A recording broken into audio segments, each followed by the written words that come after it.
నమస్తే. Last year తెలంగాణలో మనం ఒక గుడ్ న్యూస్ విన్నాం.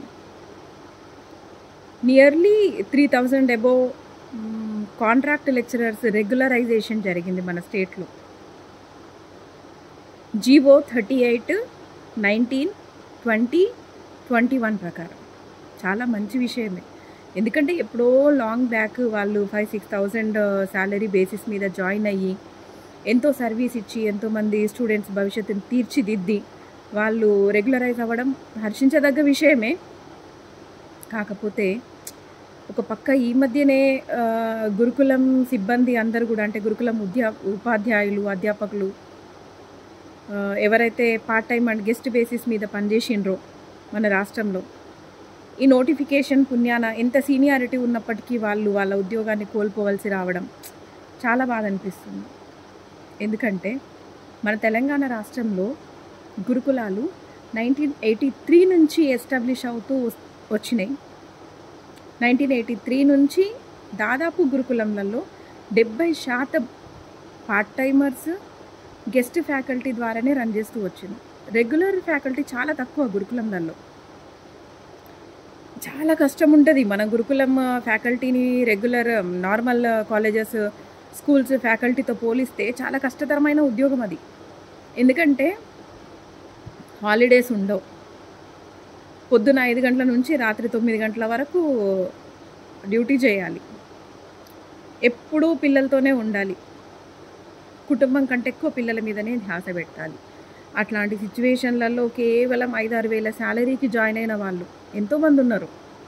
అలాంటి వాళ్ళు వాళ్ళ సర్వీస్ ఎంత గొప్పగా ఇచ్చిండ్రంటే, వాళ్ళు ఇచ్చిన సర్వీస్ వల్లనే ఈరోజు ఇండియాలోనే అత్యధిక గురుకులాలు మన రాష్ట్రంలో ఉన్నాయి. అత్యధికంగా గురుకులాలు ఎక్కడున్నాయంటే తెలంగాణ రాష్ట్రంలో ఉన్నాయి. దీన్ని బట్టి మనం అర్థం చేసుకోవచ్చు గురుకులంలో ఏ రకమైన ఎడ్యుకేషన్ ఇస్తున్నాం పిల్లలకి, ఎంతమంది పిల్లల భవిష్యత్తు బాగుపడింది ఈ tribal welfare and social welfare societies వల్ల.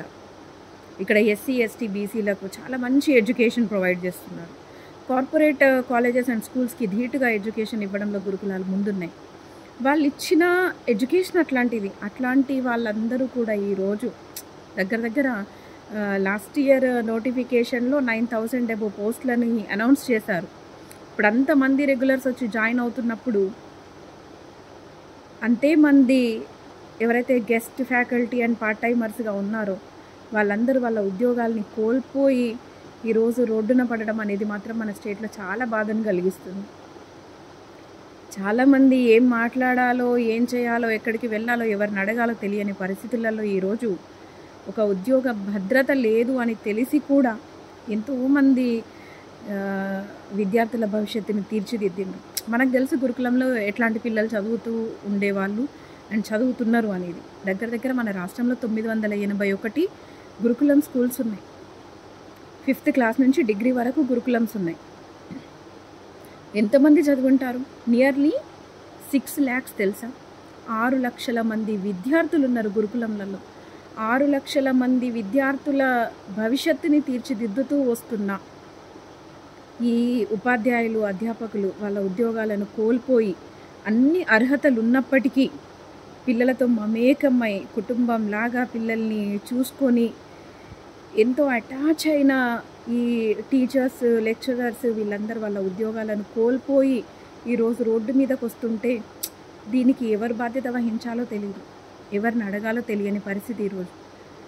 ఇట్లాంటి పరిణామాలు జరుగుతున్నప్పుడల్లా చాలా బాధేస్తుంది. ఏంటి మన సిస్టమ్స్ ఇట్లు ఉన్నాయి అని చెప్పేసి. ఇప్పుడు వాళ్ళందరూ ఎవరెవరు రెగ్యులర్స్ వచ్చి జాయిన్ అవుతున్నారో వాళ్ళు సైన్ చేయగానే వీళ్ళు వెళ్ళిపోతూ ఉంటే కనీస వీడ్కోలు, కనీసం వాళ్ళకి ఏవైనా ప్రత్యామ్నాయాలు కల్పించడం ఇలాంటివి ఏమీ లేవు.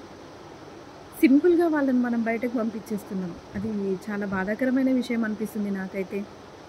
సో ఇన్ని గురుకులాలు ఉన్నాయి, ఇంత అధిక భారంతో ఇప్పుడు రెగ్యులర్ ఫ్యాకల్టీని నియమించుకోవడం అవసరమా అనిపించింది నాకైతే. ఎందుకంటే చాలా తక్కువ శాలరీకే వాళ్ళు పనిచేశారు, మంచి ఎడ్యుకేషన్ ఇచ్చారు. వాళ్ళని కాదని వాళ్ళని పక్కన పెట్టి ఇప్పుడు కొత్తగా రిక్రూట్ చేసుకొని ఇప్పుడు కొత్త సిస్టమ్స్, కొత్త విధానాలకి ఇప్పుడు వచ్చిన వాళ్ళందరూ అలవాటు పడాలి. సో ఎన్నో సమస్యలు ఉన్నాయి గురుకులాలలో. క్వార్టర్స్ ఉండవు, సరిగా ఫెసిలిటీస్ లేవు. అట్లాంటి పరిస్థితులను ఇప్పుడు వచ్చే వాళ్ళందరూ తట్టుకోగలుగుతారా? ఏమో చూడాలి ఏం జరగబోతుందో. ఏం జరిగినా చూడడం తప్ప మనం ఏం చేయగలుగుతాం చెప్పండి. ఎనీహౌ, ఇన్ని సంవత్సరాలుగా గురుకులంలో పనిచేస్తూ ఇప్పుడు తమ ఉద్యోగాలను కోల్పోయి వెళ్తున్న గురువులందరికీ కృతజ్ఞతలు. మీ వల్లే ఎంతోమంది విద్యార్థుల జీవితాలు బాగుపడ్డాయి, ఎంతోమంది కుటుంబాలు నిలబడ్డాయి. మీకు నమస్కారం ఈ గురు పౌర్ణమి రోజున.